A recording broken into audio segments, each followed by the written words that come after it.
Hello beautiful people around the web, this is Snickers and today I present you the next gameplay part where I play a scout and I tell you how I use the scattergun as a scout. So let's start and dive right into it as I explain how I do it. Have fun and enjoy the gameplay. The scout's default primary weapon is the scattergun. It is a version of a shotgun, but compared to the default shotgun of the heavy pyro soldier and engineer, it has a shorter range and higher damage. In order to master this weapon, you have to follow a guideline, which could be something like the one I'm presenting you right now, which include the overall way of how a scout should be used in combat.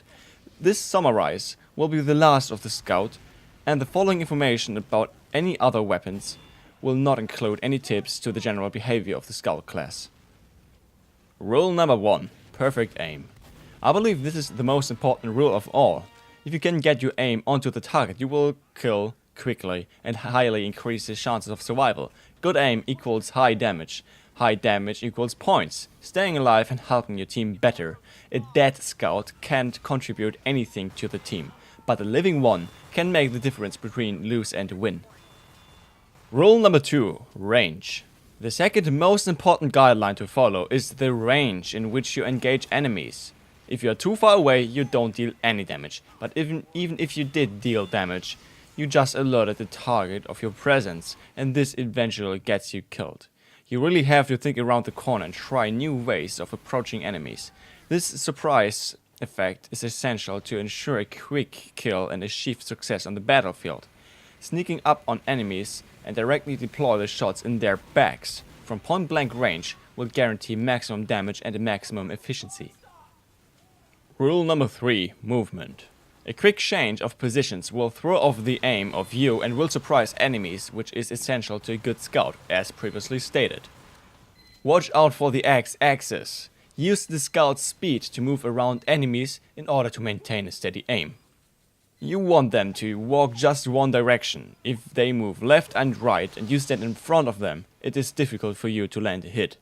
But if they are moving from left to right and you stand at their side, they only move along in one direction, which is the distance from your perspective, and you don't have to move your aim anyhow.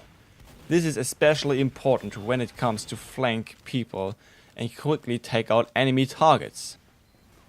All these statements apply to PvP.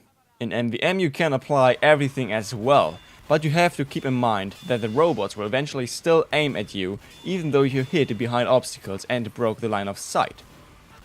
They are working with a threat system, which releases a target only if a new threat occurs. So, if you are the first target to be seen and deal the most amount of damage, and if you are the closest player in range, chances are that you are the target of choice. Unfortunately, I don't know exactly how this system works, so you are left with that knowledge. And you have to figure out for yourself when you are good to go and when you are being targeted by the robots. However, you will find it fairly easy to quickly take out even multiple robots at a time, even though you don't have your scattergun upgraded. This is exactly because you can adjust your aim perfectly, since the robots are just often walking a straight path. But don't underestimate their aim bot.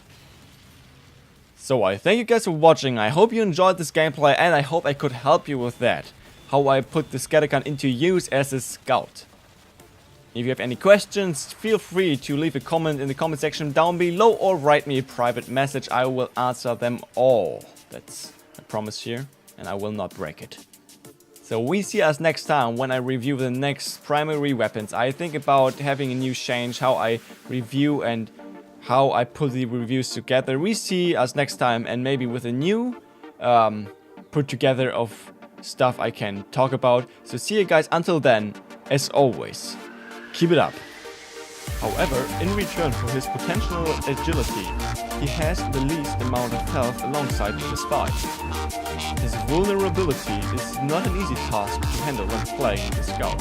As a matter of fact, the scout has clear limits and requires a specific playstyle in order to maintain the chances of survival. A recommended way of playing this fast class is to pick low health and slow targets. The devastating blow